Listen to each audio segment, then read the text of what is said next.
আজকেও পশ্চিমবঙ্গ পুলিশ একটা সাফল্য পেয়েছে, এসটিএফ একজন জঙ্গিকে অ্যারেস্ট করেছে তার কাশ্মীরের। It's a very sensitive issue, I am not passing any comment. আগামীকাল এসটিএফ এর পক্ষ থেকে একটা প্রেস ব্রিফিং আপনাদেরকে দিয়ে দেবে, কারণ না I am not passing any comment. It's a very sensitive issue, এটা ইন্টারন্যাশনাল কানেকশনের বিষয় আছে, ন্যাশনাল সেফটি সিকিউরিটির বিষয় রয়েছে।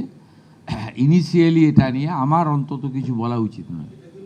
এটা এসটিএফ ডিটেলসে বলবে, আজকে পিসি নেবে বর্ধমানে, তারপরে তাদের কাছে এলে তারা আরও ইলেকট্রনিক ডিভাইসগুলোকে অ্যাসেসমেন্ট করতে হবে। এটা এভাবে বলা যায় না, প্লিজ ওয়েট। আমরা বারবার দেখেছি আপনি যখন বিরোধী দলনেতা ছিলেন বর্ডারটাকে সিকিউর করার জন্য আপনি বারবার। এটা তো ন্যাশনাল সিকিউরিটি আমার একার কথা নয়। Honourable prime minister, honourable HM home minister নবান্নে তো এসেছিলেন 2022 সালে। কেন এসেছিলেন? এখানে পূর্বাঞ্চলে 4টে CMকে নিয়ে মিটিং হয়েছিল, রিজিওনাল মিটিং, কিন্তু আমরা যখন উনি লেফট করছিলেন, সিওপ করতে গেছিলাম আমি এবং ডক্টর সুকান্ত মজুমদার, আমরা জিজ্ঞেস করেছিলাম যে আপনি ওখানে চলে গেলেন, ওনার সচিবালয়ে ওনার সঙ্গে মিটিং করলেন। আমাদের একটু অভিমান ছিল। উনি আমাকে বলেছিলেন দেশের ইন্টারেস্ট আগে, রাজনীতির উপরে। আমি গেছিলাম মাননীয় মুখ্যমন্ত্রীর কাছে জমি চাইতে, সীমান্ত সুরক্ষা প্রয়োজন।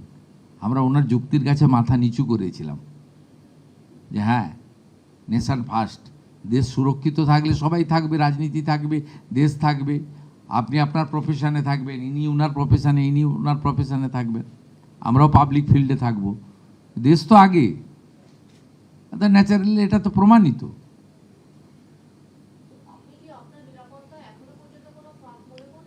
আপনি কেন এই প্রশ্ন আমাকে ঘুরিয়ে ফিরিয়ে করছেন? শুধু আমি তো নয়, কালকে STF বলবে, আপনি কালকে শুনবেন। আওয়ার উমেশ রাই অলসো এই স্ক্যানারের মধ্যে ছিল, বাকিটা আমি বলছি না। It's a very sensitive issue, please এর থেকে বেশি আমাকে দিয়ে বলাবেন না। STF will organise a press conference tomorrow, they will speak.